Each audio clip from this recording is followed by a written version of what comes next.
Salmo de número 42. Louvado seja o nome do Senhor.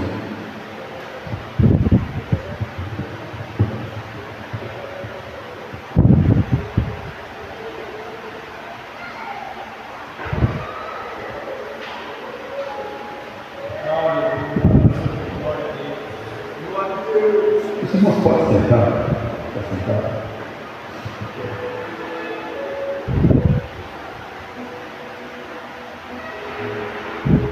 Não sei o tempo, mas é do verso 1 ao versículo de número 5. Depende para o 5, não para só 1, 2. Vai no Queridos irmãos,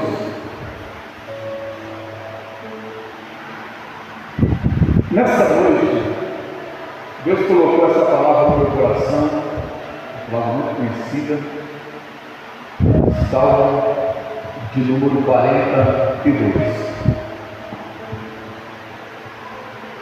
Esse salmo, ele foi escrito pelos filhos de Corá. E a título de informação, só para a gente entrar no salmo, os filhos de Corá, quem foi Corá? Se você abrir a sua Bíblia, lá no livro de Números, capítulo 16, você vai ver quem foi Corá: Datã e Abiram. Foi 3 homens que se levantaram contra a autoridade espiritual de Moisés. Moisés era um líder espiritual. Deus chamou Moisés para liberar o seu povo. Mas ali no capítulo 16 do livro de Números, esses 3 personagens se levantam contra a autoridade que Deus constituiu. O que eu aprendo aqui? Eu aprendo que nós nunca devemos se levantar contra a autoridade espiritual que Deus delegou ao pastor. Se nunca se levanta contra a seja de qual jeito você estiver, nunca se levante contra a autoridade espiritual que Deus constituiu. A Bíblia diz que esses 3 personagens, eles se levantaram contra a autoridade espiritual. E o que aconteceu com eles? Diz a Bíblia, só você ler o capítulo 16 de novo na sua casa, que a terra abriu e eles foram engolidos vivos. A terra abriu, foi eles, tudo que pertencia a eles, e depois que a terra abriu, eles desceram, a terra fechou novamente.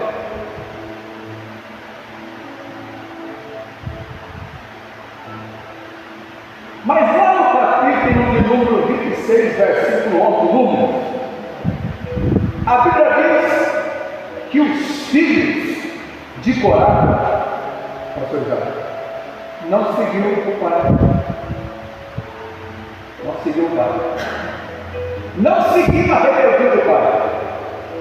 O que eles fizeram? Eles ficaram do lado de Moisés, que era a autoridade espiritual que Deus tinha constituído.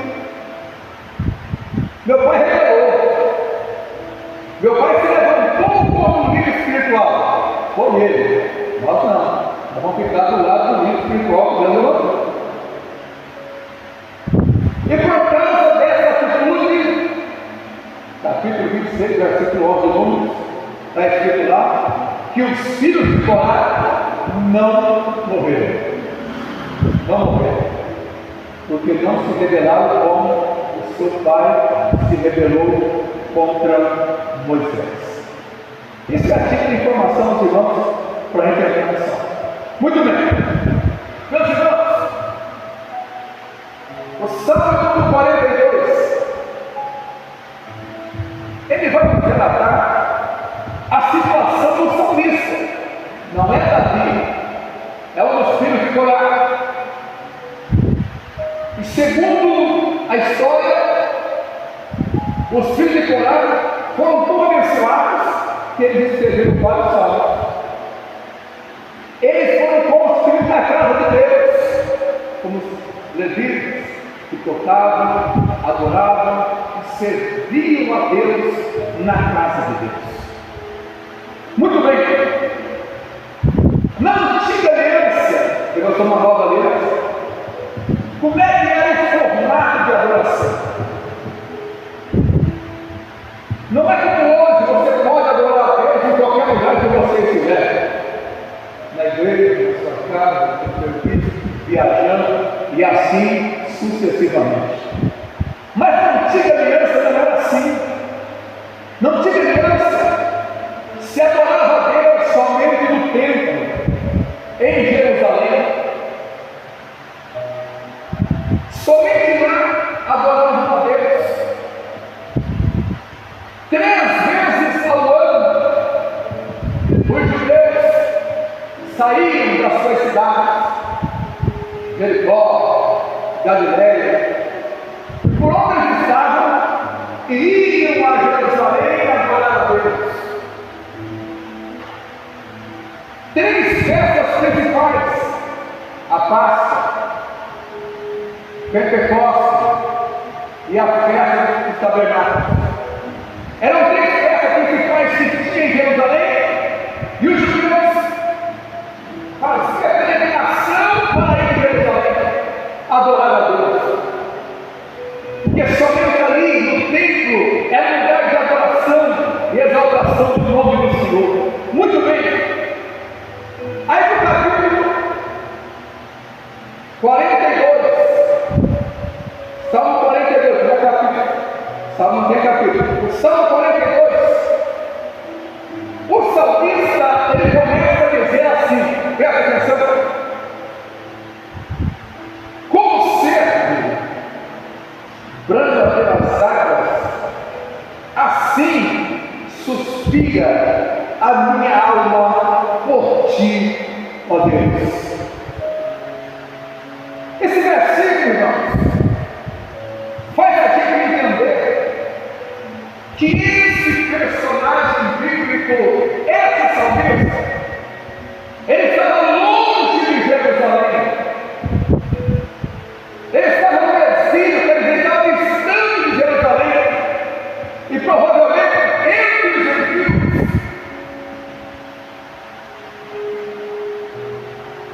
E a Bíblia vai dizer que ele faz uma comparação do cervo, que é legal. Ele pega a comparação do cervo e compara a sua vida com aquele cervo que branda pelas correntes das águas, assim suspira a minha alma por ti. Ele faz essa comparação, assim como aquele animal. Ele tinha necessidade de chegar às correntes de águas, não somente para matar a sede, era questão de sobrevivência. Se o cervo não chegasse nas águas correntes, ele morria. Então era somente matar a sede, era de sobrevivência. Aí o salmista vem fazer a comparação: como o cervo que branda pelas correntes das águas, assim suspira a minha alma por ti, ó Deus. A minha alma está suspirando por ti. Ele não podia, ele não fala o motivo, a razão de ele não poder estar no templo de Jerusalém, mas existia um motivo, a razão que ele estava distante de Jerusalém. E ele sentia saudade de estar no templo. Ele sentia saudade de chegar em Jerusalém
Nós vamos exaltar o nome do Senhor.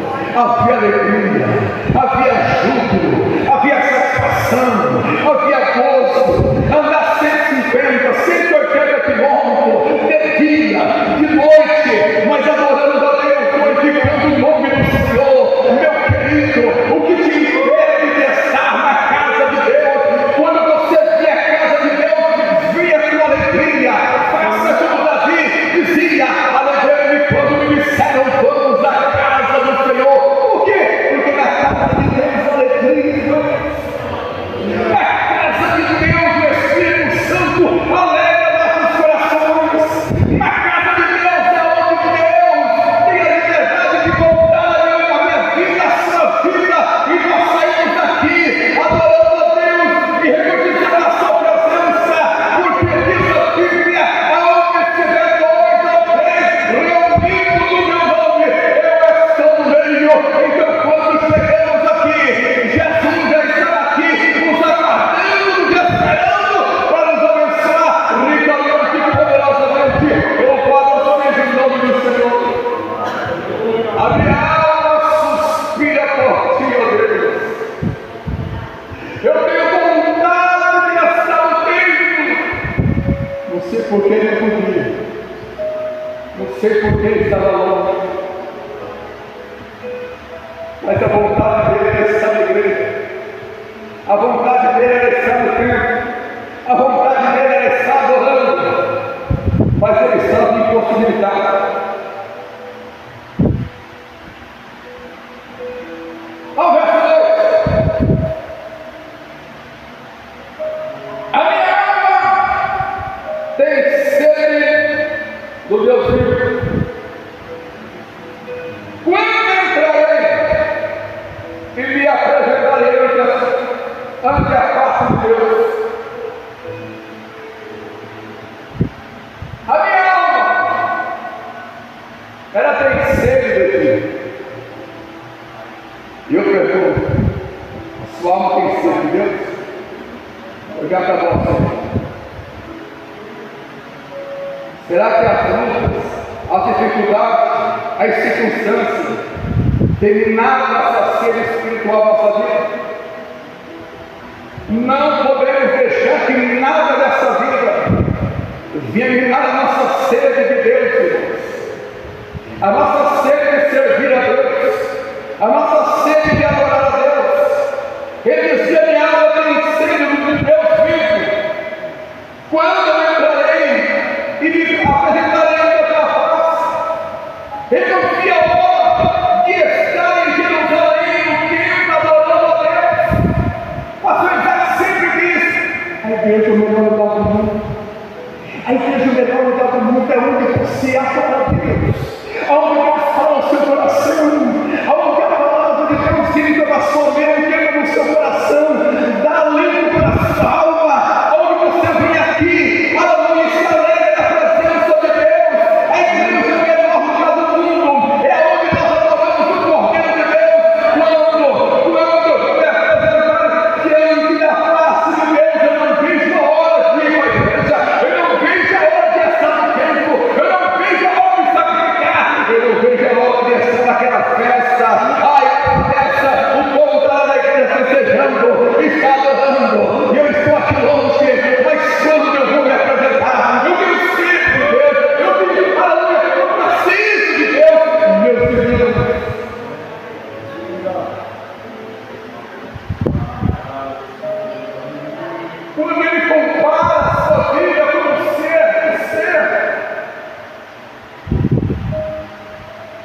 Estar no templo, estar na presença de Deus, não é somente ir à igreja providão, é questão de sobrevivência. Ou você vê alguém para orar, ou você vê alguém para trabalhar, ou você vê alguém magnificando o Senhor, ou você morre espiritualmente, você vai crescer espiritualmente. É questão de sobrevivência. Há uma corrente de água que representa o Espírito Santo, é Ele que fortalece o meu, seu coração, é o Espírito Santo que renova a minha e a sua força. Então, estar na corrente de água é questão de sobrevivência. Então, se nós não estivermos na casa de Deus, adorando a Deus, exaltando a Deus, nós vamos perecer. Nós vamos morrer espiritualmente, porque a luta é grande, os desafios são muitos, as circunstâncias nos rodeiam, mas a minha alma tem sede do Deus Senhor, do Deus de Abraão, o Deus de Isaac, o Deus de Jacó, o Deus de Jeremias. A minha alma tem sede do Deus vivo, o Deus que fala, o Deus que opera, o Deus que fez os céus e a terra, o Deus Criador, o Deus que manifesta a sua glória. A minha alma tem sede do Deus vivo. Verso 3.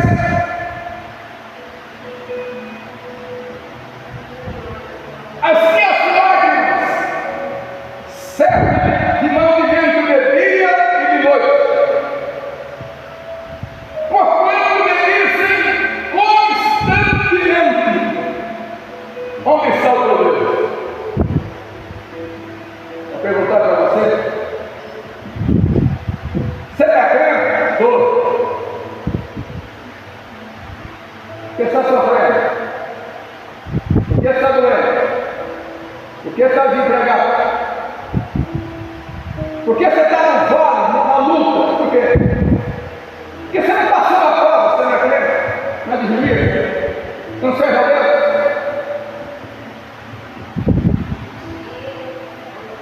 Ela quer acontecer com ele. O que aconteceu com ele é com nós. Se você é crente, por que você está nessa situação? Você serve a Deus porque você está assim nessa situação. Aí ele vai dizer: as minhas vagas servem de mantimento de dia e noite, porquanto me dizem constantemente. Não é uma vez só. A palavra constantemente é contínuo. Todo dia você vai lá. Você não é crente? Eu sou na pedacinho. Essa perrenga, meu Deus é rico, né?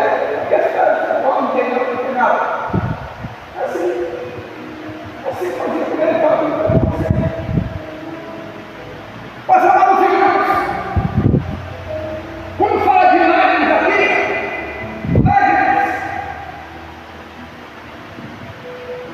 lágrimas é o suspiro da alma quando você chora, é a tua alma angustiada, é a tua alma dizendo do seu estado interior. E quando você vai chorando, porque você está angustiado não vai pecar. Mas por quê? Jesus ficou angustiado. Mas quando ele entra no Getsemane, ele diz que a alma dele estava angustiada até a morte, porque se aproximaram do suplício da cruz. Jesus sofreu angústia.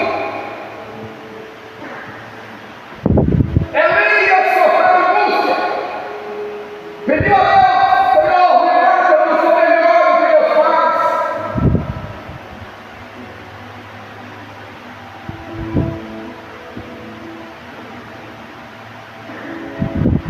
Mas eu quero dizer uma coisa para você nessa noite. A Bíblia diz que Deus enxugará nas seus olhos toda lágrima. O choro pode durar uma noite, mas a alegria vem no romper da manhã. Você está chorando hoje, você está angustiado hoje, mas acredite que a vitória virá. Acredite que Deus vai mudar o cativeiro. Acredite que Deus vai manifestar a sua glória. Está chorando, continua a chorar, porque é Deus que enxuga lágrimas, é Deus que faz milagre, é Deus que opera maravilha, é Deus que muda o cenário, é o Deus Todo-Poderoso. Nós servimos a um Deus vivo, independente da circunstância, independente daquilo que estamos passando. Nós temos que olhar para cima, o autor e consumador da fé, olhar para Jesus, olhar para Deus. Ele é nosso refúgio, Ele é a nossa fortaleza. Continue caminhando, continue orando, continue adorando, vai chorando e adorando, vai chorando e glorificando. A qualquer momento Deus pode visitar você, visitar a sua família, e o nome dele ser glorificado para sempre. Louvado seja o nome do Senhor. Qualquer dor que você está passando, a dor da separação da casa de Deus, a dor da distância da casa de Deus, longe do que?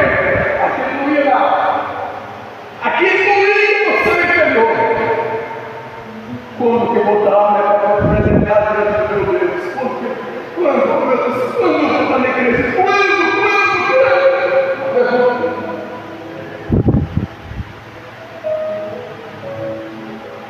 Aí o verso 4, vamos terminando, verso 4. Aí, no meio de tudo isso, ele diz assim: quando me lembro disso, veja, dentro de mim derrama minha alma, pois eu havia ido com a multidão, fui com eles à casa de Deus, com voz de alegria e louvor, e com a multidão que festejava. Apesar de estar lembrando, aí chegou a memória dele. Meu Deus, estou lembrando. A gente ia juntos à casa de Deus, festejando, glorificando, dançando, adorando. Não tinha canseira, não tinha nada que segurava, não tinha chuva, não tinha frio, não tinha calor, não tinha nada que segurava. E glorificando, glória, a gente ia para a casa de Deus e lá tinha festa, lá tinha adoração, Deus manifestava a sua glória, Deus manifestava o seu poder. Quanta alegria eu sentia quando eu estava no templo, quando eu estava na igreja.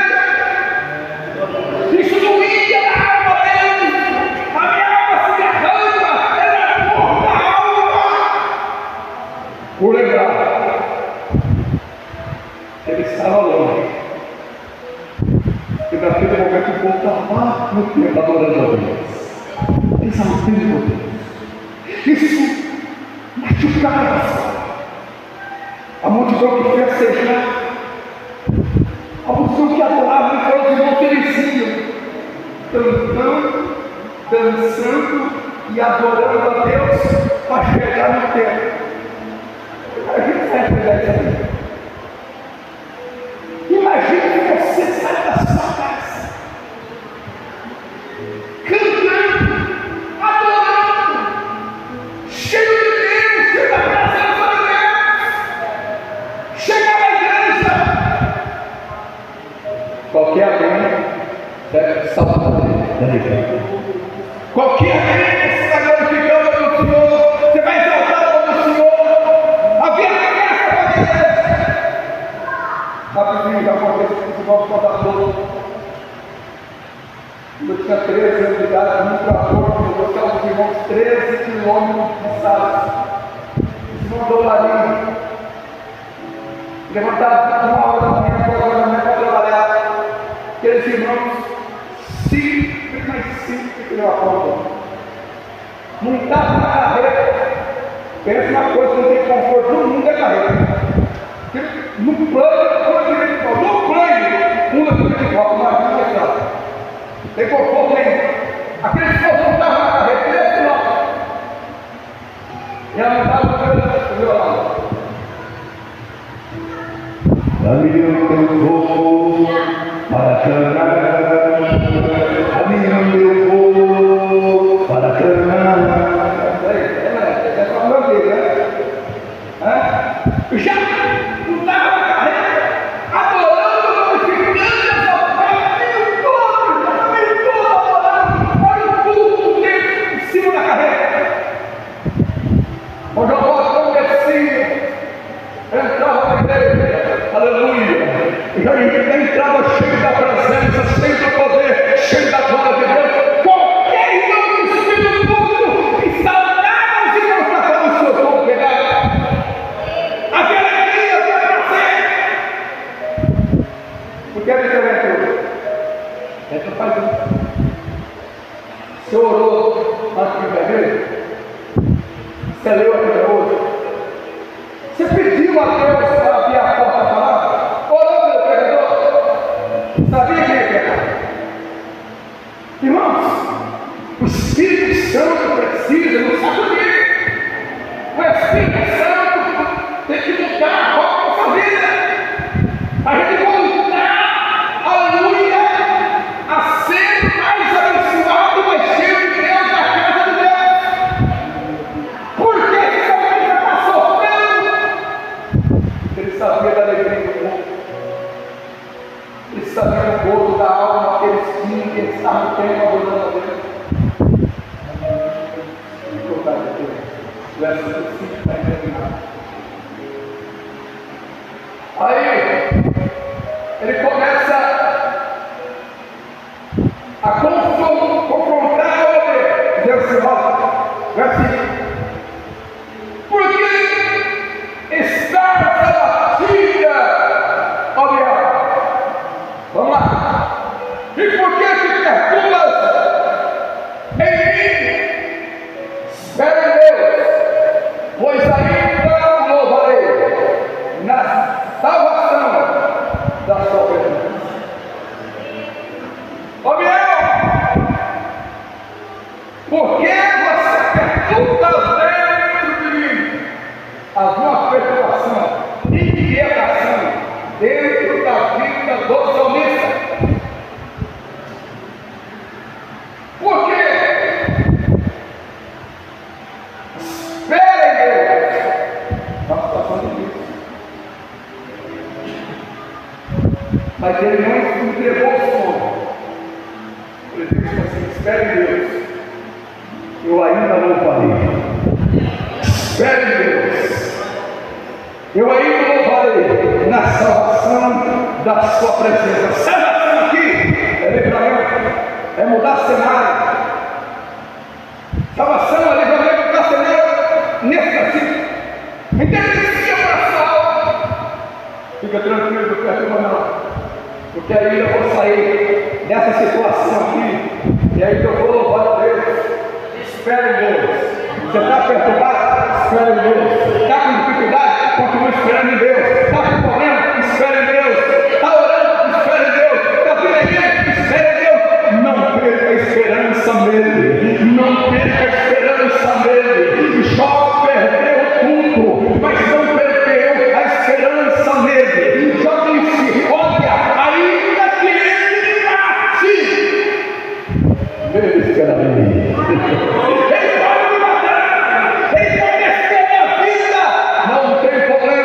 Ele dá a vida, ele tira a vida, eu vou esperar nele, a minha confiança está nele, a minha confiança está nele, a minha confiança não está no homem, não está na política, a minha confiança está nele, portanto eu espero nele, eu adoro nele, eu glorifico a ele, e eu exalto a ele. Não dá mais, tem que fazer. Deus abençoe a igreja. Que o Espírito de Deus traga essa mensagem no seu coração. Obrigado, pastor. Glória a Deus, que mensagem linda. Coloquemos de pé, aleluia. Adorar ao Senhor deve ser o nosso prazer. Todas as vezes que estamos na casa de Deus, devemos adorar ao Senhor. Estenda suas mãos para cá, igreja. Todos estenda suas mãos em direção a essa ceia, a essa mesa. Aqui está o corpo e o sangue do Senhor Jesus. No símbolo deste pão e no símbolo deste cálice, o corpo de Jesus está aqui. Aleluia, estenda suas mãos. Pai querido santo, nós vamos participar do teu corpo, do teu sangue. Pai, consagra este pão, consagra este cálice, pela fé, o símbolo da fé. Nós vamos tocar na tua carne, no teu sangue. E como diz a tua palavra, aquele que não toca na tua carne, no teu sangue, não parte contigo. Mas nessa noite nós vamos tocar na sua carne, no teu sangue. Consagra, Senhor, e santifica. Perdoa os nossos pecados, para que possamos ser achados dignos diante do Senhor. Pai querido Santo, fique conosco, santificando-nos do alto da cabeça, a planta dos nossos pés, e nos torna, Senhor, santo como tu és santo. Pai, em nome de Jesus, perdoa-nos, purifica-nos pelo teu sangue precioso, em nome de Jesus. Amém. Pode ser que venha pegar aquele cálice,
este é o meu corpo, que é partido por nós. Fazer isto em memória de mim. Veja a importância de participar do corpo dele. Não toque o corpo dele por nada. Participar todos, o temor e temor. Participar todos.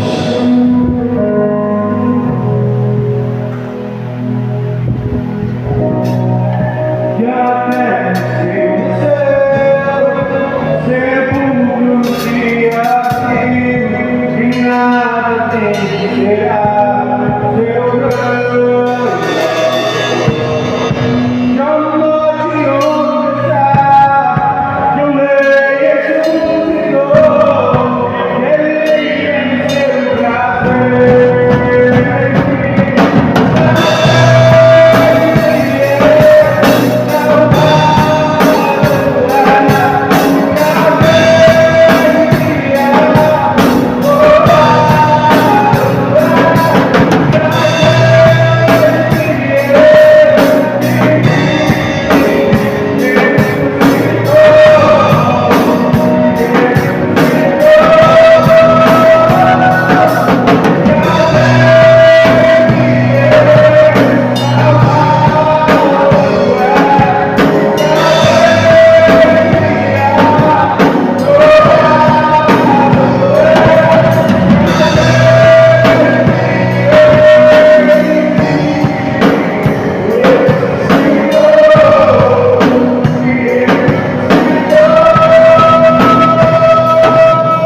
mais Deus da tua casa,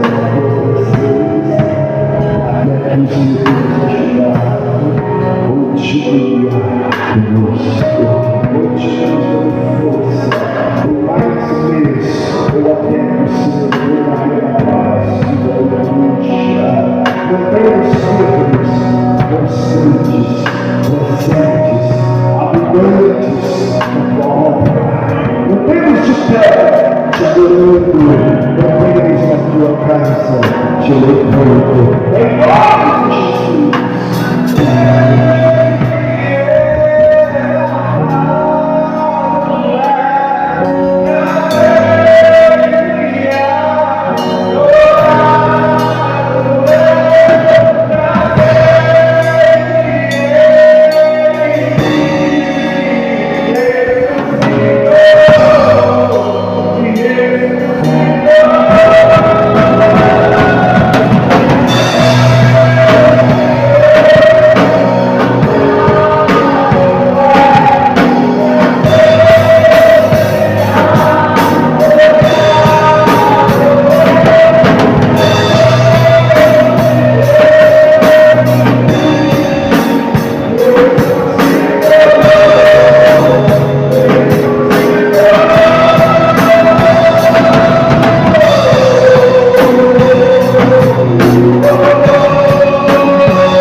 Já estaremos terminando o nosso culto de adoração ao Senhor.